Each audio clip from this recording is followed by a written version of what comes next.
Alright, semuanya selamat datang di Sunday Live Talk Show. Merupakan satu kehormatan bagi saya untuk kembali hadir di hadapan kalian semua, teman-teman semua pada malam hari ini. Hari Minggu tanggal 7 Agustus 2022, minggu pertama di bulan Agustus. Dan hari ini kita akan kedatangan Pastor Dr. Jusak Kanjana, MTH. Beliau adalah seorang pengajar, seorang komposer musik rohani juga yang telah menjadi berkat selama bertahun-tahun bahkan sampai kepada detik ini, dan merupakan satu kehormatan bagi kami untuk kedatangan beliau pada malam hari ini. Dan we're gonna discuss a lot of things with him, khususnya mengenai topik firmannya versus tren. So kita akan lihat apakah firman Tuhan bisa fit in dengan tren pada masa kini atau justru harus sebaliknya. Dan untuk sebelum kita masuk ke dalam talk show lebih dalam lagi, kita akan masuk ke dalam hadirat Tuhan, memuji menyembah Tuhan, dan kita akan bersatu di dalam doa terlebih dahulu. Mari kita satukan hati, kita berdoa pada malam hari ini. Haleluya. Tuhan, kami bersyukur, kami berterima kasih karena kami mempunyai Allah yang hebat, Allah yang luar biasa, yang menjadikan kami umat yang lebih daripada pemenang, Bapa. Tuhan, sebentar kami mau menyembah Engkau, kami mau meninggikan namamu, memuji Engkau. Kami berdoa hadirat-Mu nyata, lawatan-Mu nyata, Bapa. Biarlah melalui talk show malam hari ini, Tuhan, ada satu hal yang baru yang dapat kami pelajari di dalam kehidupan setiap kami, Bapa. Bukakan pikiran dan hati kami, bukakan telinga kami, berikan kami hati dan telinga seorang murid, Bapa. Dan biarlah kami menjadi pelaku firman-Mu. Urapi hamba-Mu, Pastor Jusak, yang akan menyampaikan sharing-sharingnya, Tuhan, bersama dengan kami. Berkati diskusi kami, Tuhan. Roh Kudus nyata dalam rumah-rumah kami, dalam hati pikiran setiap kami. We just commit this time into your hands, Lord. Di dalam nama Tuhan Yesus Kristus kami berdoa. Haleluya. Amin. Mari kita persiapkan hati kita untuk menyembah Tuhan. Haleluya. Haleluya. Mari kita terima kasih Tuhan Yesus. Kami mau datang ke hadirat-Mu malam hari ini, Bapa. Haleluya.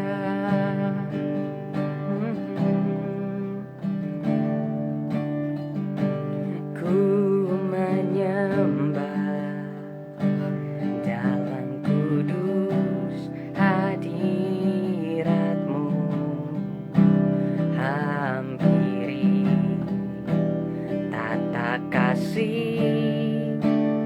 karunia-Mu, Bapa.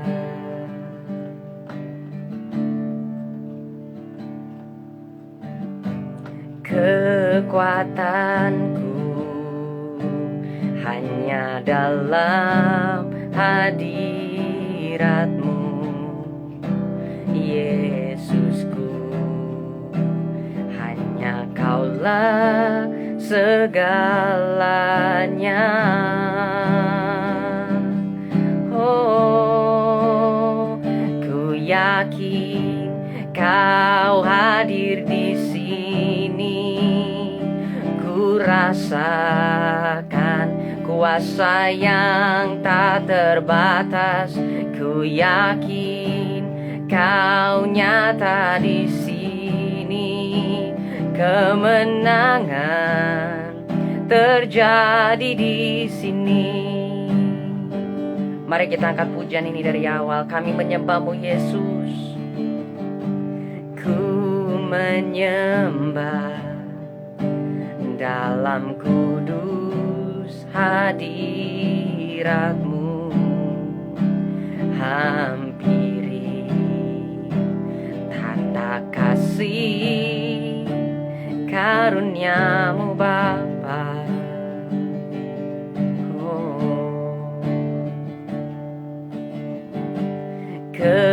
Kekuatanku hanya dalam hadirat-Mu,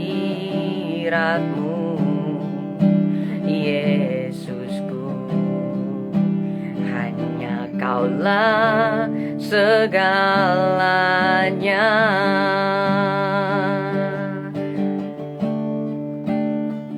Ku yakin Kau hadir di sini. Ku rasakan kuasa yang tak terbatas. Ku yakin Kau nyata di sini. kemenangan terjadi di sini. Ku yakin Kau hadir di sini. Ku rasakan kuasa yang tak terbatas. Ku yakin Kau nyata di sini. Kemenangan terjadi di sini. Segenap hatiku memujimu. Sungguh Engkau ya Yesusku. Segenap hatiku menyembahmu. Kau besar, Kau besar. Segenap hatiku memujimu. Sungguh Engkau ya Yesusku. Segenap jiwaku menyembahmu. Kau besar, Kau besar. Kau besar, Kau besar.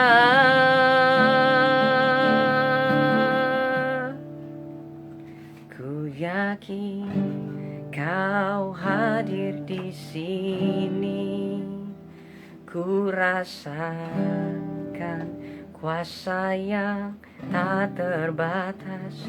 Ku yakin Kau nyata di sini. Kemenangan terjadi di sini. Engkau yang percaya, ku yakin Kau hadir di sini. Nyatakan, ku rasakan kuasa yang tak terbatas. Ku yakin Kau nyata di sini. Kemenangan terjadi di sini. Kesembuhan terjadi di sini. Pemulihan terjadi di sini. Oh, kami yakin Tuhan, Engkau hadir di dalam hidup kami, di dalam rumah kami. Kami rasakan kuasa-Mu, kami rasakan jaman-Mu. Syararabase kererabo, yarabashandarabayase, kererebe ananamosede. Oh, we just worship you, Lord. Syarararabayasandaranamase. Kami ingin bersama-Mu, Tuhan. Syarararabayasandaranamase karanamu. Ku ingin selalu bersekutu denganmu, menikmati hadiratmu. Biarkan Roh-Mu tinggal dalam hidupku. Sungguh indah bersama-Mu. Nyatakan, ku ingin selalu, yes Lord, bersekutu denganmu, menikmati hadiratmu. Biarkan Roh-Mu tinggal dalam hidupku. Sungguh indah bersama-Mu. Ku ingin selalu bersekutu denganmu. Ini kerinduan kami. Menikmati hadiratmu. Biarkan Roh-Mu tinggal dalam hidupku.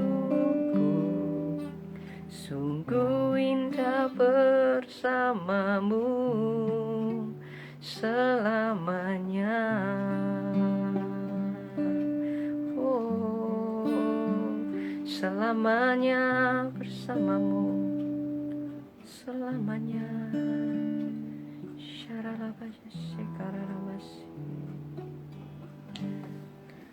Alright everyone, I think we're gonna wait a few more minutes for Pastor Jusak to join us in this live.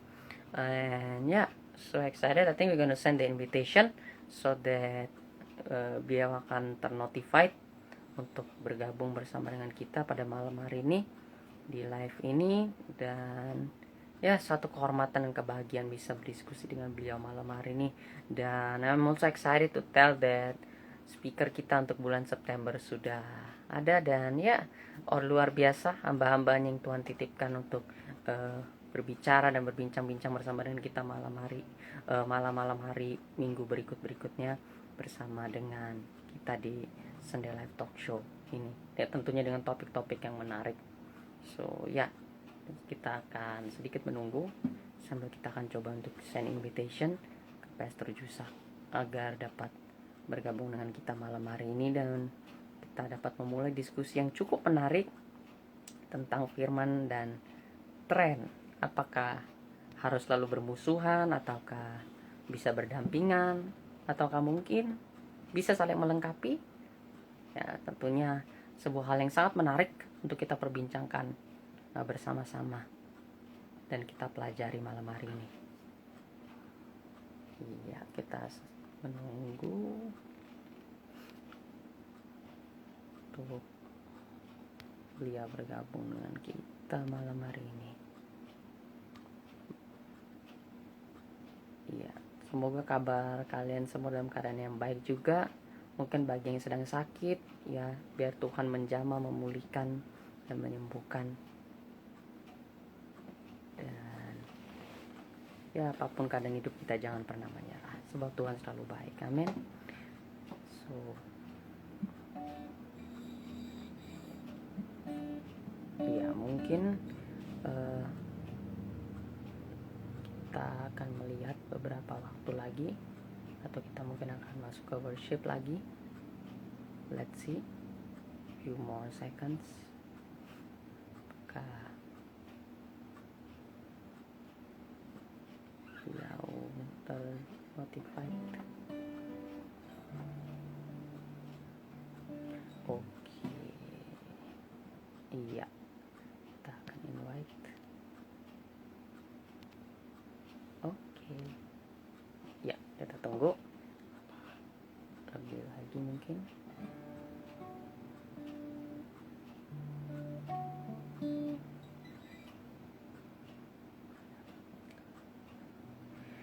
Oke, baiklah, sepertinya kita akan harus masuk ke worship lagi sambil kita menunggu beliau, karena kebetulan beliau juga sedang sepertinya dalam perjalanan ya, dan akan sampai dalam beberapa waktu lagi. So ya, mungkin kita akan isinya tersambung.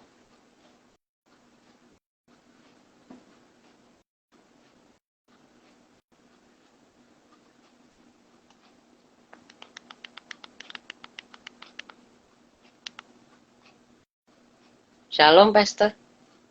Oke, ya, kita tunggu.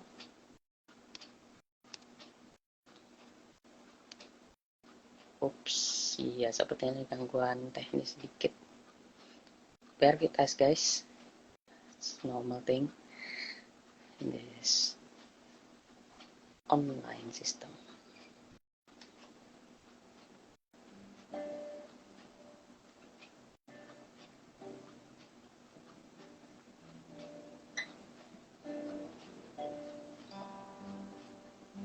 Oke, kita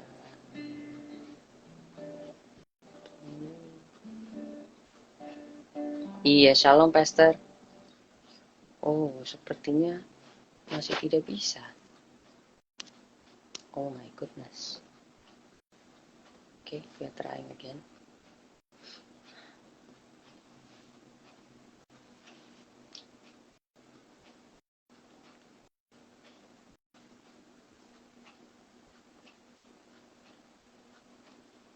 Okay, try again.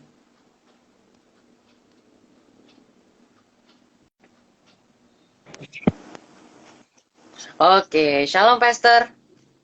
Shalom. Bentar Wow, terbalik ini. ya, ya, luar Ya, biasa. Abis pelayanan dari Bandung ya Pastor. iya sekarang masih di Bandung nih. Wow, So I amazing, luar stop. biasa.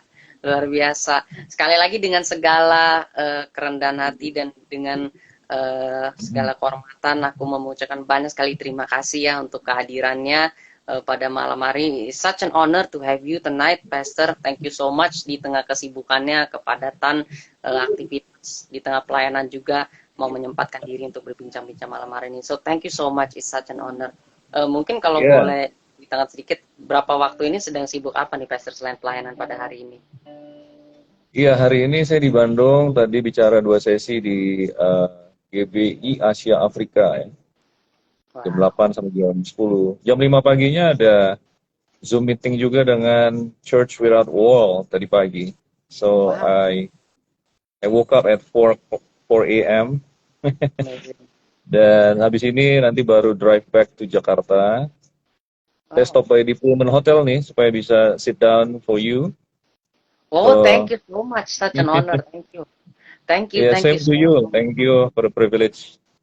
No, it's such an honor. Luar biasa. Wow, wow. Ya, Sebuah kehormatan. Nah, mungkin aku pengen tahu nih sedikit banyak tentang you, Pastor. Like, um, are you like lahir memang dari keluarga yang memang sudah kenal Tuhan pada mulanya atau how is it, how's your family gitu loh awal-awalnya, apakah memang sudah kenal Tuhan atau baru kenal Tuhan atau gimana Pastor?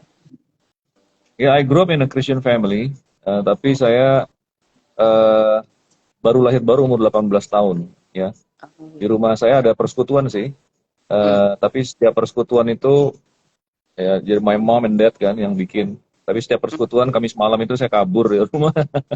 Oh ya. Baru umur 18 tahun ada satu persekutuan anak-anak muda dekat rumah di jalan Mm, yang kecil, ya, pengkhotbahnya juga nggak terkenal.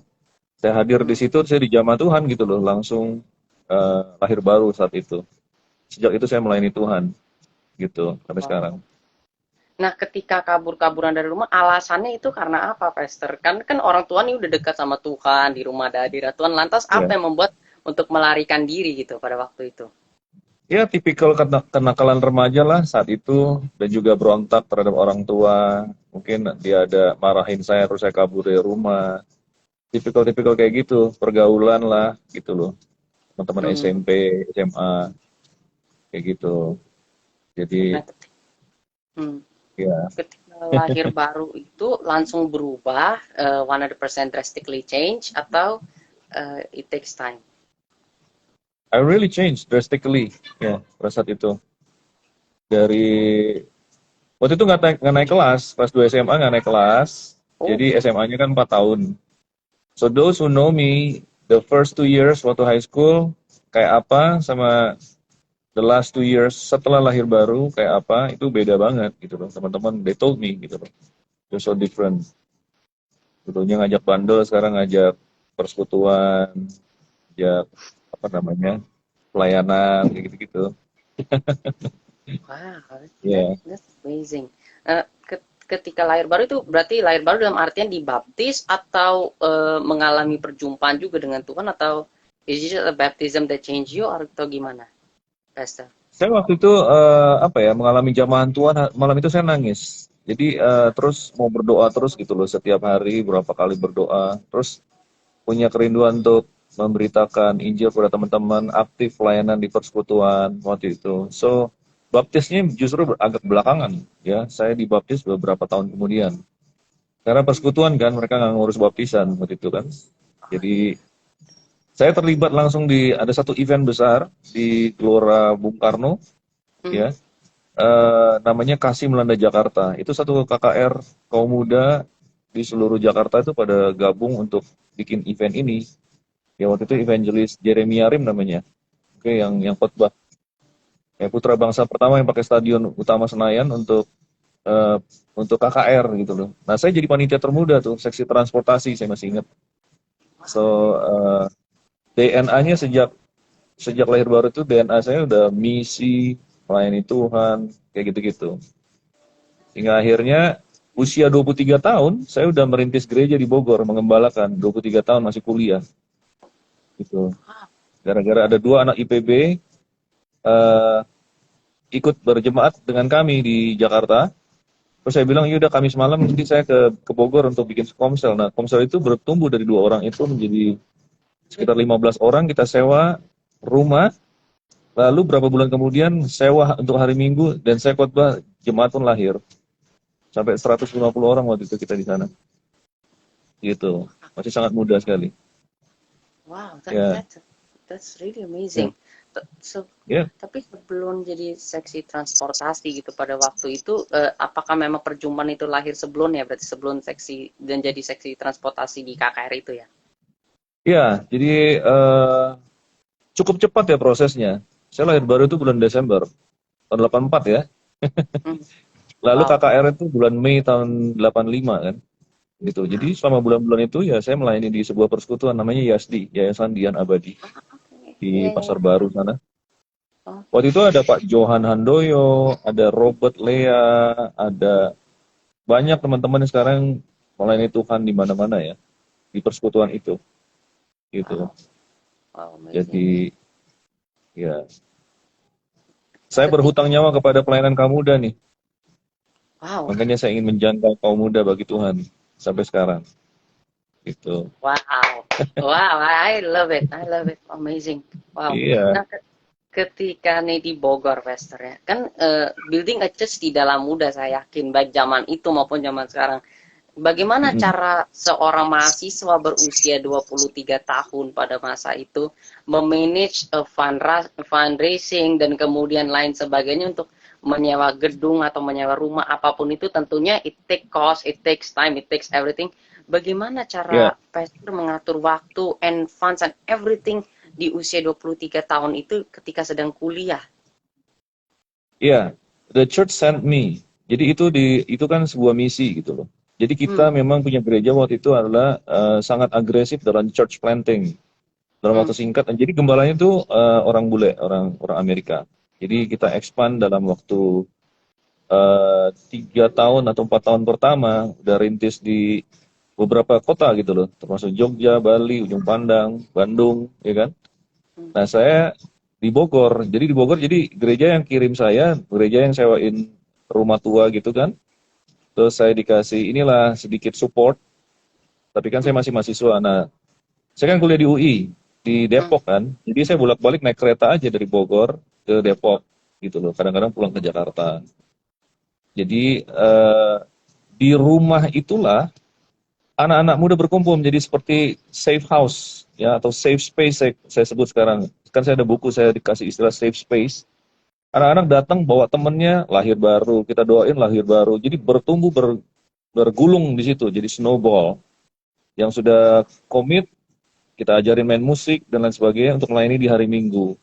Beberapa anak yang nakal-nakal kita tampung tinggal di rumah, gitu loh. Jadi yang kayak gitu kehidupannya, jadi sangat cepat sekali, gitu loh. Dan beberapa sekarang masih setia melayani Tuhan dan mereka bilang the moments waktu hari-hari itu tahun 90 ya, itu really impacted their lives sampai mereka sekarang melayani di berbagai gereja.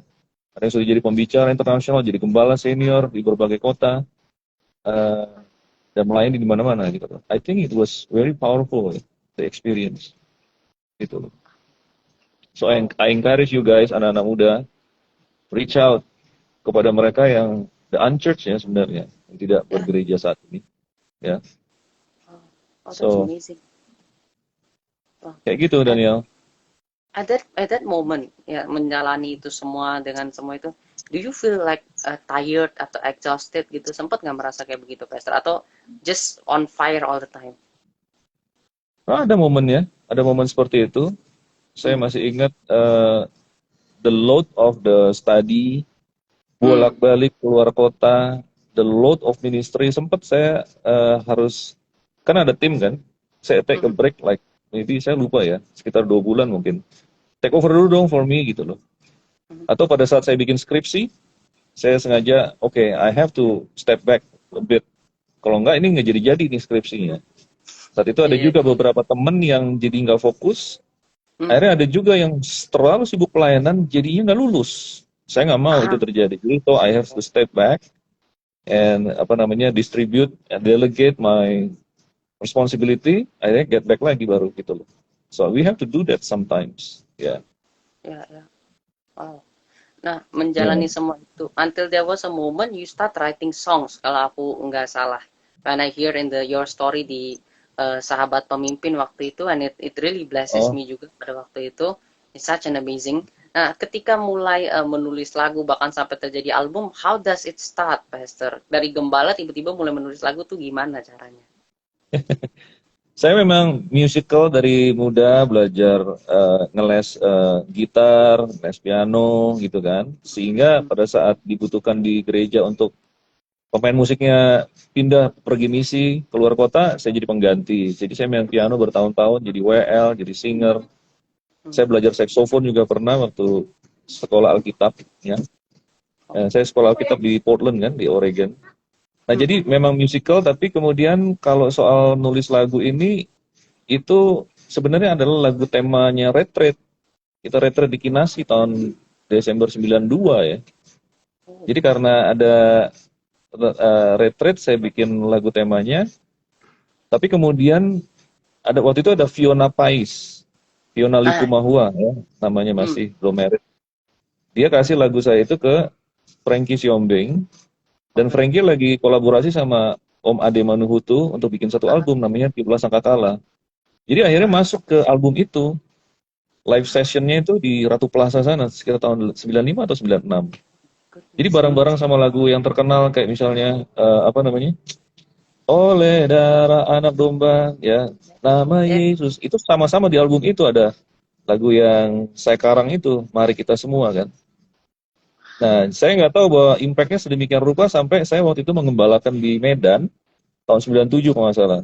Saya menerjemahkan hamba Tuhan Australia keliling kemana-mana ke Pematang Siantar dan sebagainya. Terus saya dengar lagu saya itu dinyanyikan di Pematang Siantar. Saya pikir, kok lagunya bisa nyebar kemana-mana ya. Nah, situ saya baru tahu dampaknya. Dan sampai sekarang. wow, Jadi, what a great God. ya, sekarang beberapa lagu, tapi itu lagu satu yang jadi seperti terkenal gitu ya. Eh, saya juga nggak merencanakan demikian gitu kan. Liriknya itu dari mana, Pastor? Apakah karena emang slogannya dari retret waktu itu, atau you get the lyrics from God gitu, kayak suara atau hati berbicara gitu nih, tulis gini gini gini terus nadanya gini gini, atau how does it happen? Seingat saya waktu itu saya sekaligus ketua panitia juga di retreat Oke. itu, dan kemudian pada saat dikatakan perlu lagu tema, ya the first time yang terngiang di telinga itu teng teng teng teng, itu mulai dari situ teng teng teng teng. Nah itu kemudian berkembang deh. So I developed that berhari-hari pakai piano. Dan terus itu rembukan sama-sama dengan tim juga.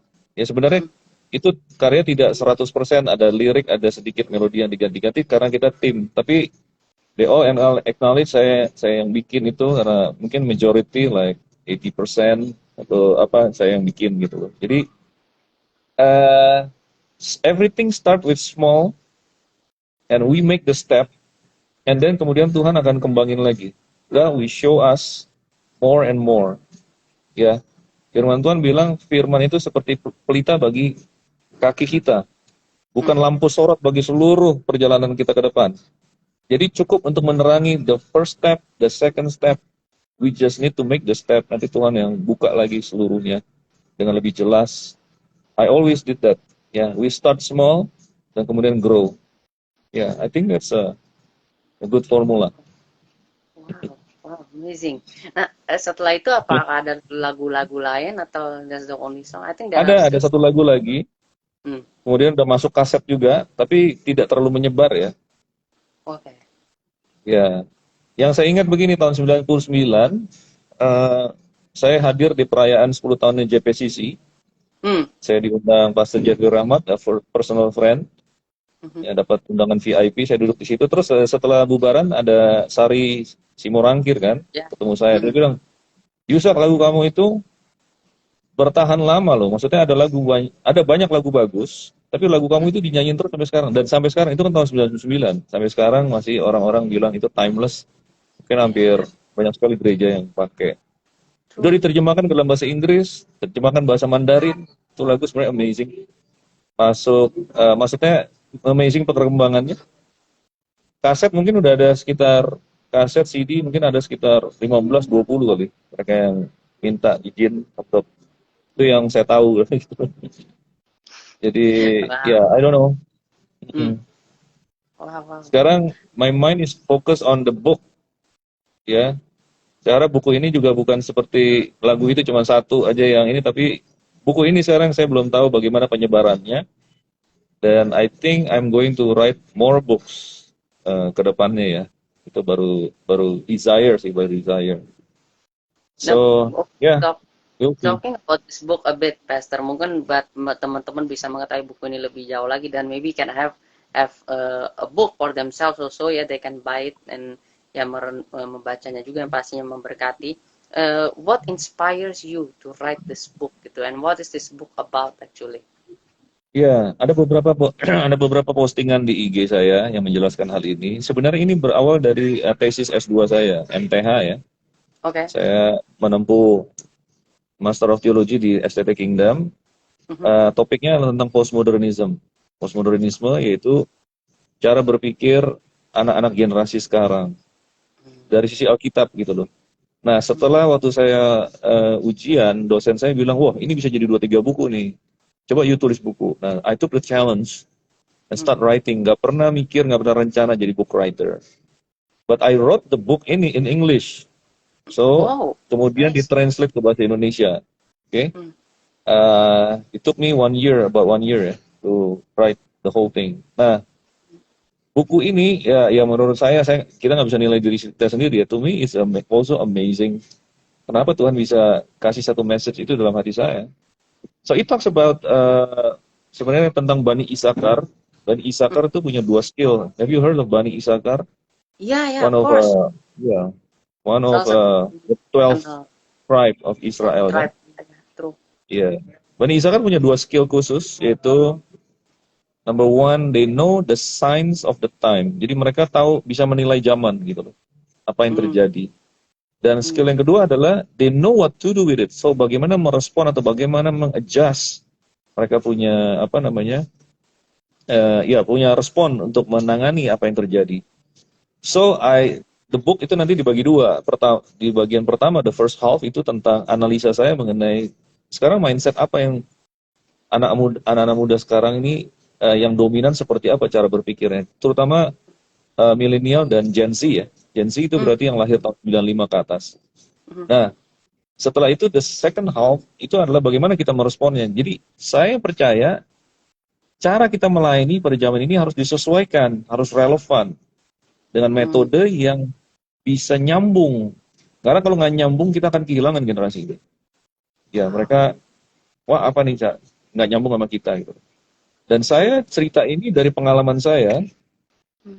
3 plus 3. I have three Gen Z daughters. Oke. Umur 25, 21, dan 14.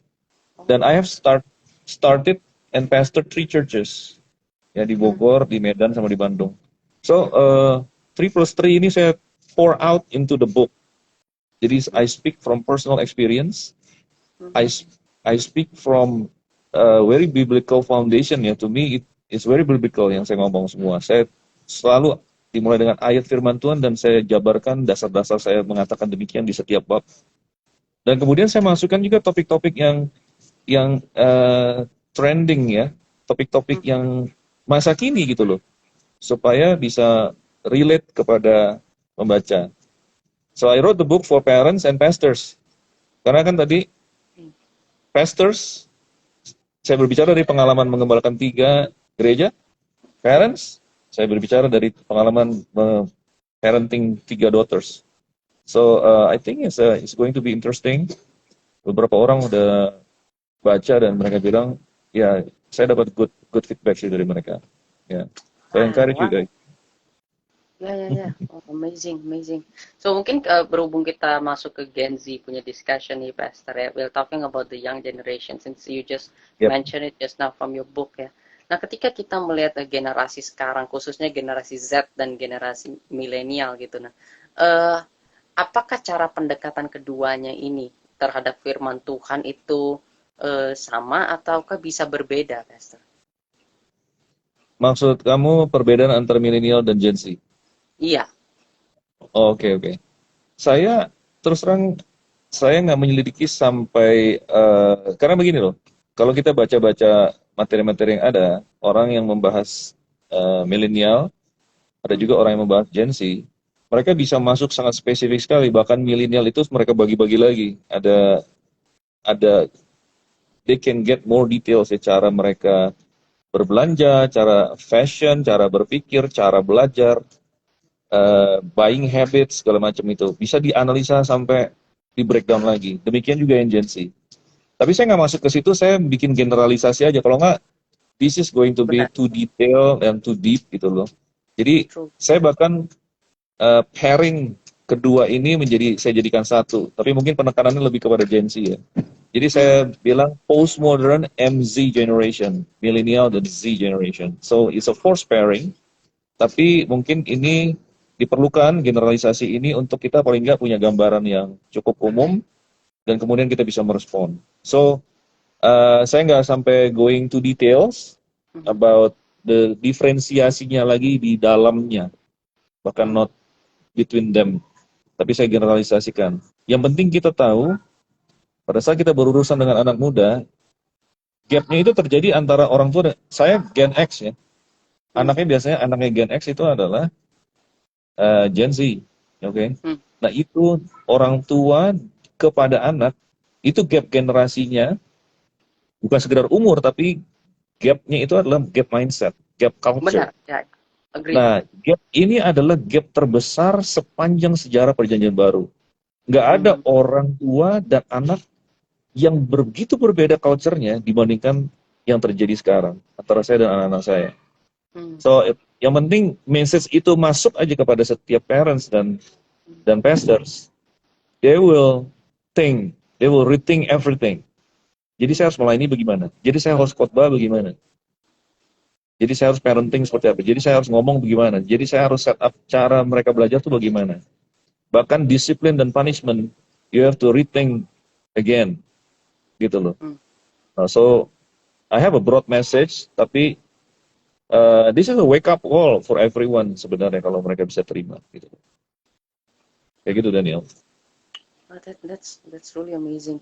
Nah, tapi kalau kita mau talk about the young generations, ya, katakanlah Gen Z lah, since you are more into the Gen Z generations, dan kita banyak melihat Gen Z juga hari-hari ini ya, tentunya Ya. di kehidupan social media and everything. Nah, can the Word of God itself, ya, the Bible itself, be relevant with the Gen Z trends? Karena kita lihat kan, Pastor, to be very honest, Gen Z itu banyak yang following the trends. Ya, I don't know you'd agree Yep. with me or no in this, tapi banyak Gen Z yang following the trends. Katakanlah if the trends is K-pop and everything, they follow it. Dan apapun itu, they'll always be update. In fact, sometimes the children are more update than the parents in some cases gitu loh.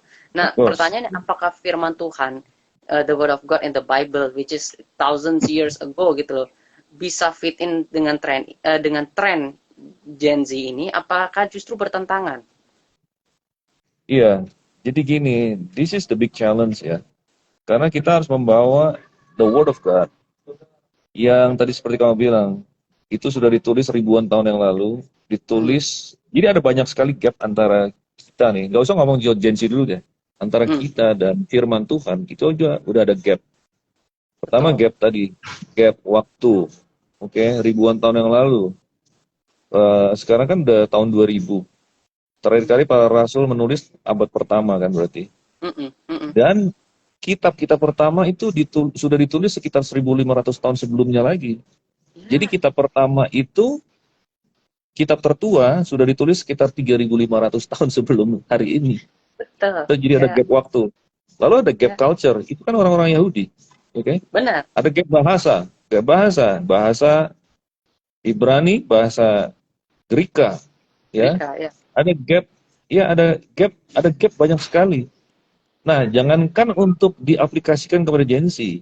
Kadang-kadang kita aja untuk mengaplikasikan di gereja secara umum aja. Seringkali kita misquote atau kita nggak consider cultural background-nya, atau Mhm. Tuhan Yesus ngomong kepada siapa atau Nabi ini sebenarnya ngomong kepada siapa, itu banyak yang menjadi tidak relevan, and the power of the gospel itu menjadi lost karena kita tidak menggali dalam, cukup dalam kepada firman itu sendiri. Nah, sekali kita udah dapatkan itu, jadi the gems from this, jadi kita bisa ambil misalnya cerita-cerita perjanjian lama.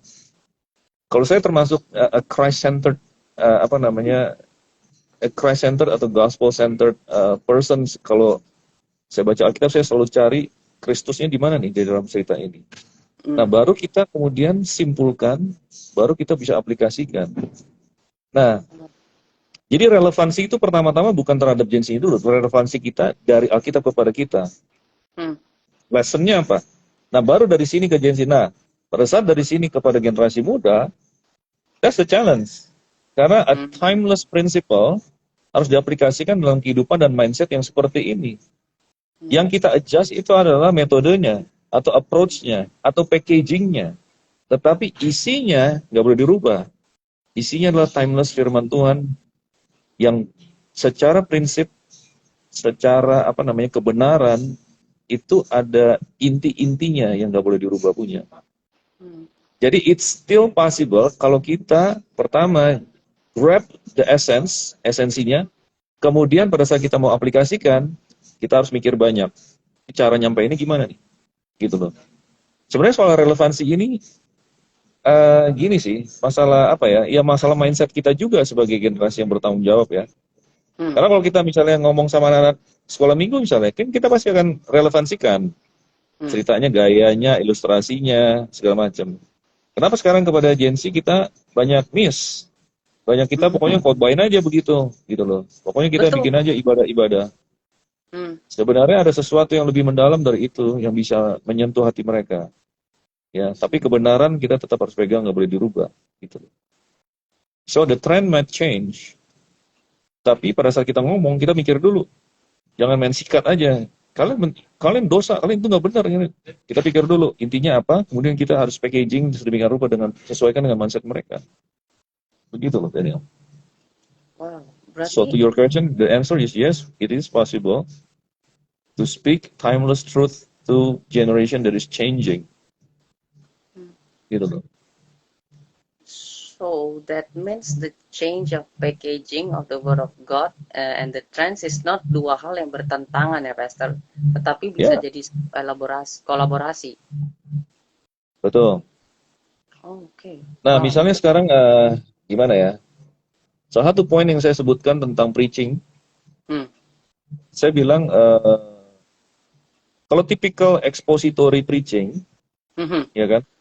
Kita biasanya naik ke mimbar, langsung kita buka firman Tuhan, kita sebutkan ayat referensi pertama.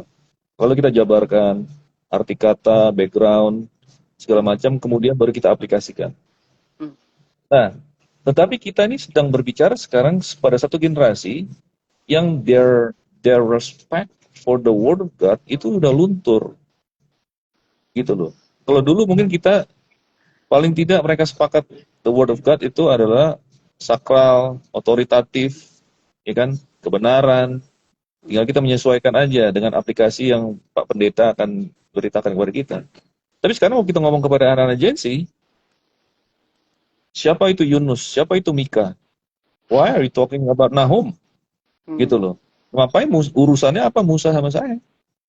Gitu. And by the Wow. way, banyak pendeta-pendeta yang Baru. ada salah, jatuh moral, tidak benar secara keuangan, keluarganya nggak benar.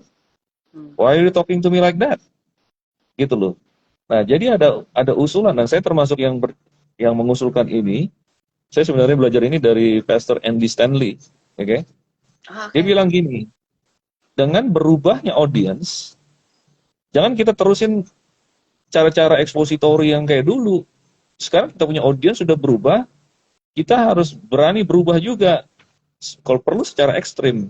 Jadi, Pastor Andy Stanley menyarankan kita punya urutan paling tidak ya, urutannya dirubah. Jadi sekarang kalau khotbah jangan mulai dari pembahasan firmannya, tapi mulai dari aplikasi. Hmm. Jadi kalau kita sebutkan aplikasinya, maka itu akan connect duluan. Jadi misalnya kalian lagi selama pandemi kalian kehilangan pekerjaan ya, gitu loh. Itu UMKM kalian hancur ya kemarin. Atau kalian ditinggalin pacar ya. Kalian berontak terhadap orang tua, ada masalah dengan orang tua ya. Nah, mereka yang duduk dengerin atau memperhatikan sosial media kita, mungkin mereka kan, oke, yes, that's me, that's what's happening. What do you have to say? Lo mau ngomong apa nih sekarang? Gue dengerin. Tapi kalau misalnya kita langsung, mari kita buka Yoel pasal 2. Yoel itu siapa? Udah disconnect duluan gitu loh. Iya, Jadi iya. kita mulai dari aplikasinya, baru kemudian kita bawa mereka kepada solusi atau sumbernya, yaitu firman Tuhan. Jadi kita mulai bicara dari yang umum, prinsip-prinsip, terus kita bilang, kalian mau tahu gak solusinya? Nah, pada saat udah ada desire, ada curiosity yang muncul, baru kita masuk kepada firman Tuhan. Nah, di situ firman Tuhan akan masuk. Oh, oleh sebab itu saya berpikir kita bicara, kita touch worldview-nya dulu, mindset-nya dulu. Baru kemudian kita beritakan tentang Yesus di belakang. It's still a Jesus-centered. Hanya saja packaging-nya berbeda. Dia bukan di depan, tapi di belakang. Betul. That's one example. That's one example, Daniel. Wow. How we Tapi adjust. if we do that, will the people think like ini orang-orang di luar sana ya, bukan generasi muda, tapi orang-orang di luar sana mungkin sesama kita berpikir bahwa mereka nggak rohani gitu loh. By doing this they are not like spiritual like us gitu loh. Apakah ini akan menjadi seperti sebuah hal yang sudah tidak rohani lagi gitu, Pastor? Atau enggak juga sebenarnya? Kan ada Yesusnya di belakang. Hmm. Yesus sebagai jawaban. Yesus sebagai solusi. Gitu loh. Wow. So, yang kita taruh di depan itu sebenarnya attention getter. Nah, by the way, ini bukan teori loh buat saya. It's biblical. It's Coba, biblical, of course. it's biblical. Karena coba kita renungkan ya. Yohanes 4, Yesus ngomong sama perempuan Samaria. Saya mau tanya kamu, dia mulai dengan ayat atau enggak? Enggak. Enggak, dia ngomong soal air. Dia ngomong soal air dulu, betul sih. Iya. Iya. Nah, ini polanya. Di pasal 3, Yohanes 3, Yesus ngomong sama Nikodemus. Itu kan ahli Taurat. Dia ngomongnya ayat langsung, ngomongnya tentang kerajaan Allah, tentang roh, tentang apa. Dia pasti nangkap, ngerti. Tapi kalau perempuan Samaria, dia orang bejat, dia orang nggak pernah peduli dengan firman dan sebagainya. Yesus ngomongnya air dulu. Dia menawarkan air kehidupan. Nanti kamu kalau minum air daripadaku, kamu nggak akan haus lagi. Oh ya, kasih dong, supaya aku nggak harus ke sumur sini lagi gitu. Baru kemudian dijelaskan. So it's a biblical thing sebenarnya. Ada lagi contoh-contoh yang lain. Jadi ini bukan teori saya. This is about the preaching, but how about kalau secara gereja? Since you are also a pastor, leading 3 churches, ya pasti ada ibadah kaum muda and everything. Nah, bagaimana sama kayak ibadah-ibadah kaum muda gitu, to be relevant in the trends gitu loh. Tetapi masih dengan firman Tuhan juga, selain daripada preaching ya. Saat ini saya tidak sedang mengembalakan. Saat ini saya cuma membantu sebuah perintisan gereja, ya mengembalakan orang lain. Saya tahulah struggle-nya ya. Gereja yang dirintis ini it's not easy lah zaman sekarang. Teman-teman ngeluh banyak anak-anak muda sekarang nggak mau lagi diajak ke gereja. Ya. Banyak yang apalagi kayak dulu saya kegerakan susah lah anak-anak sekarang. Nah inilah challenge-nya gitu loh menurut saya. Nah tapi that's one thing ya yang saya perhatikan. Kalau kita bicara soal kaum muda, sebenarnya yang kamu udah paling perlukan menurut saya itu bukan ibadah. Ibadah itu tetap perlu. Tetapi kalau yang paling mereka rindukan itu sebenarnya the community. Kehangatan sebuah community. Ibadah boleh, tapi ibadah itu harus ada community. Jadi mereka jangan disodorkan sekedar datanglah ke sebuah gedung pada jam tertentu. Nanti di sana ada musik dan ada orang yang melakukan monolog selama 30 menit. Habis itu, bye-bye. It can touch them but not deep enough. Dan kadang-kadang tidak menyentuh esensi. Tetapi kehidupan seseorang itu akan tersentuh pada saat ada personal touch, personal walking together. Anak-anak Gen Z menurut saya, mereka nggak suka dikuliahin. Kalau cuman preacher yang berganti-ganti ada di display di depan, mereka akan mengatakan, who are you? Why do you speak like that? Tapi mereka tuh lebih senang daripada di lecture, daripada di pointing kayak gini, kamu harus begini-begini. Mereka lebih suka untuk bergandengan tangan, mereka lebih suka walk together. Oleh sebab itu dibutuhkan para pemimpin, youth pastor atau youth leaders, yang mau hidup secara otentik bersama dengan mereka. Live together with them, walk together, minister together, serve together, sacrifice, make sacrifice together. Itu lebih meaningful. Ya, kalau konteks study, mereka nggak suka study classroom, tapi studinya lebih on the job gitu loh. Jadi mentoring, ya benar-benar menerima mereka apa adanya, hadir pada saat mereka sedang bermasalah, bersabar pada saat mereka jatuh lagi. That's what really speak to their hearts. Jadi it's okay untuk kita nyiapin gedung, kita nyiapin tim musik yang bagus, sound system bagus, lighting bagus, it's okay. Tapi kadang-kadang kita harus think further sampai harus menyentuh yang esensi, gitu loh. Nah, menurut saya ini, they need a personal touch. Yeah, that's my opinion. That's amazing. That's really meaningful and ya. Oke, mungkin pertanyaan terakhir dari aku, Pastor. Apa kerinduan dari hati Pastor yang paling dalam, especially for the generation, since you are really focused to the next generations gitu ya, Gen Z and all of this generations gitu. Apa kerinduan Pastor yang paling dalam itu untuk generasi depannya? Ya, bisa dikatakan mungkin saya terlalu lebay untuk mengatakan kalau kita tidak merubah format kita, we can lose the generation, the majority of the generation. Karena saya ngomong ini berdasarkan data loh. Karena gini loh. Kita sering ngomong bahwa Eropa itu kosong, gereja-gereja udah tua, tidak ada regenerasi, kaum muda udah hilang, ya kan? Itu kan terjadi di Eropa kan, gereja-gereja dijual segala macam, which is true. Nah, tahu gak kamu buat di Amerika juga kecenderungan seperti itu? Karena ada Barna Research kan, kamu tahu Barna, lembaga penelitian yang paling ternama lah di sana. Baru-baru ini, sekitar sebulan yang lalu, Barna keluarin satu statement bahwa Christianity di Amerika itu sudah mengalami irreversible decline, mengalami kemerosotan yang tidak bisa balik lagi, which means akan terjadi seperti Eropa dalam beberapa dekade ke depan. Church attendance drop menjadi di bawah 50% kalau nggak salah. Kalau kita bicara worldview, ya ada satu gap yang besar sekali ya. Mereka yang mengklaim saya Kristen, ya mereka yang itu kan ngisi kayak survei gitu kan.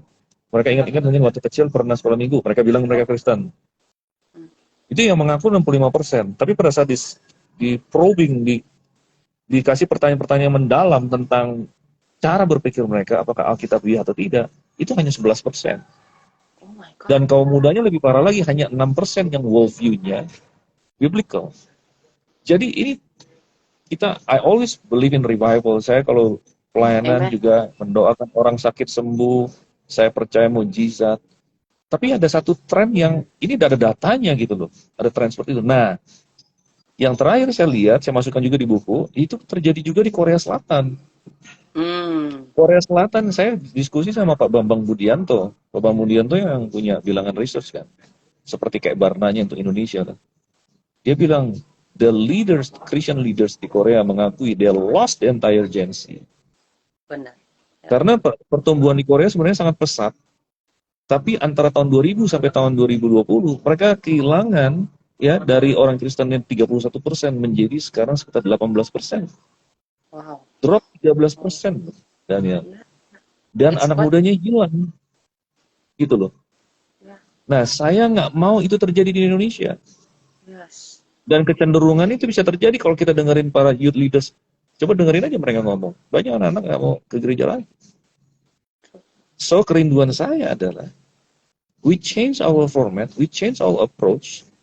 Kita harus fokus kepada building community di luar gereja. Mungkin ini akan kontroversi ya. But believe me, I'm a local pastor, jadi my mindset is still a local pastor. I love the church. Saya selalu setiap minggu juga khotbah di gereja-gereja. Tetapi I believe the key adalah how strong is our ministry outside of the church building. Bukan sekedar komsel. Tapi kadang-kadang, soalnya komsel kadang-kadang juga menjadi sekedar pemeliharaan, nggak ada penjangkauan. Jadi kayak ibadah Betul. kecil komsel itu. Ya, So ya, I'm ya, ya. talking about reaching the unchurched, reaching unbelievers. Ini yang menurut saya kurang. Kita terlalu sibuk internal kita, Hmm. ya. Teman-teman kita itu Kristen-Kristen semua. Kita berapa orang berdosa, maksudnya sinners. Berapa orang belum percaya yang menjadi sahabat kita, yang berada within our target untuk kita mau injili mereka untuk menerima Kristus. That's the key, gitu loh. So that's I think that's the number one. Wow, You know. wow, I'm totally speechless, and I'm totally agreeing with whatever you are saying, Pastor. And yeah, I do believe that it's such a wake up call for us ya, siapapun Yep. kita malam hari ini, especially kalau kita menggembalakan atau kita memimpin kaum muda ya. I think ini waktunya kita untuk berubah dan ya melakukan sebuah Yep. perubahan di tempat yang kita berada gitu loh, dimanapun Tuhan tempatkan.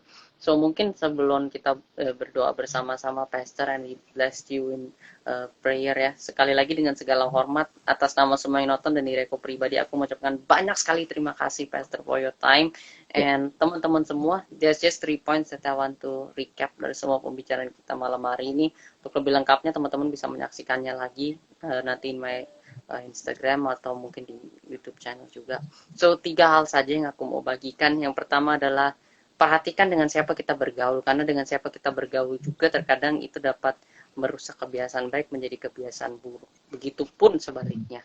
Dan yang kedua adalah kita harus belajar juga di dalam kehidupan kita untuk memahami sebuah gap usia terkadang di dalam kehidupan kita, entahkah ketika kita sedang melayani ataukah kita sedang berbicara dengan orang-orang ya, kita harus melihat gap usia itu dan kita harus menghargai itu sebagai suatu cara untuk kita bisa have a wake up call di mana kita bisa reach out ke orang-orang tersebut gitu loh dengan usianya mereka. Jangan hanya kita stagnan di satu posisi aja dan terlalu enak comfort zone itu sehingga kita jadi nggak bisa menjangkau mereka. Dan yang kedua, sudah berapa banyak orang di luar gereja yang menjadi temanmu, seperti yang tadi Pastor katakan, sudah berapa banyak orang-orang the unchurched yang menjadi temanmu, dan sudah seberapa banyak engkau menjadi dampak bagi mereka. Mari malam hari ini kita jadikan pertanyaan terakhir ini sebagai satu perenungan buat kita, bahwa kita harus mulai belajar untuk berani reach out dan keluar dan menyelamatkan mereka. Kalau kita ingin melihat revival terjadi di bangsa ini, kalau tidak, berarti kehidupan kita akan seperti ini terus, dan kita soon akan menyusul Korea Selatan dan bahkan negara-negara lainnya.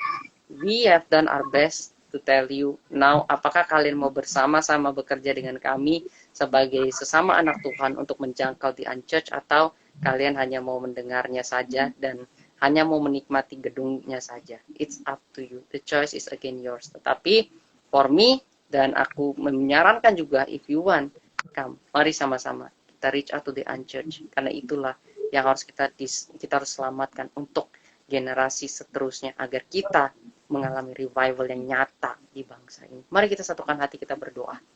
Tuhan Yesus, kami sangat bersyukur Tuhan untuk live malam hari ini. Kami percaya jika Engkau mengirim Pastor Jusak Tuhan, bukan sebuah kebetulan, bukan sebuah hal yang kami rencanakan Tuhan, bukan sebuah hal yang kami rencanakan juga, tapi Engkau yang menetapkan hamba-Mu untuk berbicara pada malam hari bersama dengan kami Tuhan. And we give you thanks for him, Lord. We give you thanks for his life, for his sharing, for his testimony, Lord. We pray, Lord, that in every single thing he do, Father, he will glorify your name, Father. We pray in every single thing he do, Father, people can see you, Christ, Lord. People can experience you, Father. We speak blessings upon his ministry, upon his penggembalaan, upon everything that he does, Lord. Juga untuk buku terbarunya, Bapak, kami berdoa, biarlah buku ini dapat menjadi sebuah alarm, menjadi sebuah wake up call, Bapak, bagi setiap leader, setiap parents, Tuhan, untuk memahami tentang generasi Z ini, Tuhan, untuk memahami tentang post millennial generations juga, Bapak. Biarlah Kau bukakan pikiran dan hati mereka, Tuhan, untuk tidak hanya sekedar membacanya, tetapi juga menghidupinya, Bapak, dan melakukannya, Tuhan, untuk generasi ke depannya, Bapak. Kau terus berikan dia hati untuk generasi, Bapak, dan melalui kehidupannya, Bapak, Biarlah ada lebih banyak generasi yang mengenal Engkau, Bapa. Kau juga berkati Tuhan setiap mereka yang hadir malam hari ini, Tuhan, yang memerlukan jawaban-Mu, Tuhan, yang memerlukan Engkau, Bapa, Engkau nyata dalam kehidupan mereka. Berikan mereka keberanian, Tuhan, untuk menjangkau teman-teman mereka yang belum mengenal Engkau, Bapa. Berikan mereka kemampuan, kekuatan, dan hikmat untuk melakukannya. Thank you, Lord. We just render our lives completely into your hands, Lord. Let your will be done. Di dalam nama Tuhan Yesus Kristus, kita semuanya sudah diberkati, sama-sama kita katakan. Amin. Terima kasih banyak, Amen. Pastor. Thank you so Yes, much. thank you. It's such an honor. Thank you so much, Pastor. Thank you, teman-teman. Yeah, Aku Daniel. Yes, keep up the good sure. work ya. Daniel, Yes. continue sharing. Thank you. Thank you, Yes, Pastor. Thank you so much. Aku pamit thank undur diri, you. guys. Stay healthy. God bless you and see you next week. Bye-bye. Bye.